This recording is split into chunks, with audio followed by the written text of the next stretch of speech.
ओडिशा पश्चिमबंग सीमा Lakshmannath road स्थित पुराणा वाणिज्यकर तनखी फाटक संपत्ति को जालियाती करी किभଳି बिक्री कले जाका माफिया जार आरंभ है तदंत। सरकार पाखापाखि 2 एकर जगह को किए केमिति बिक्री कले जहाको नहीं उठी बड़ प्रश्न।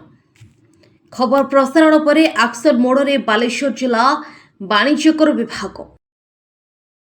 खबर प्रसारणर दिनक परे जिला वाणिज्यकर पदाधिकारी तदंत आरंभ। आज अपराह लक्ष्मणनाथ रोड अगरवाला छक निकटरे निज वाणिज्यकर संपत्ति को जांच कर फेरी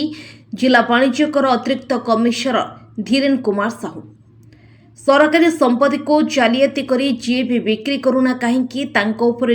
आईनगत कार्यानुष्ठान।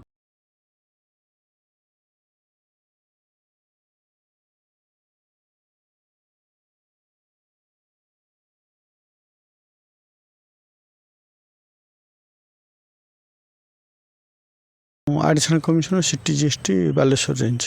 मझे गोटे आम देखुलु सी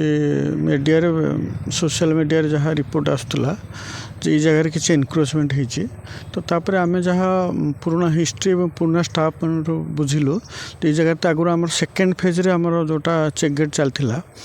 Lakshmannath check gate main NH पाख जा पूर्व ये जगह चलता तो आमर भी ये ऑफिस थिला बैकग्राउंड भी आमर ऑफिस बिल्डिंगटा अच्छी तो ताको एटा टिके मॉडिफाई किछि कराही काम फाम करी किछि जिंस रही तो तेणुक आम ताको हेड ऑफिस को परमिशन नहीं कि फर्दर थ्री इनक्वारी कर तहसीलदार कलेक्टर को लिखू तापर डिटेल देखला पर ताको आम ताको चेष्टा करूँ बाउंड्री करी जदि अलगा किसी सरकारी कार्य लगी पार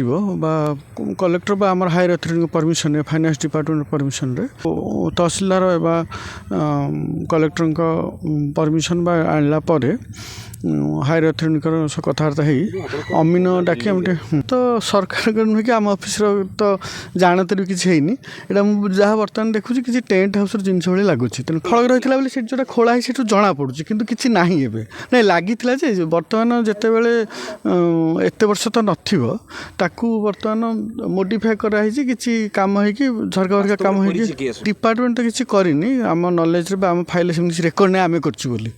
तेणुक अलग लोक किए करेंगे तो जाना बर्तमान मुस्किल ताकू आम डिटेल टिके जानला पर हायर अथॉरिटी परमिशन नहीं कि ताकू आम क्लोज करूँ। लक्ष्मणनाथ श्रीकांत जनांक रिपोर्ट खबर टुडे ओडिशा।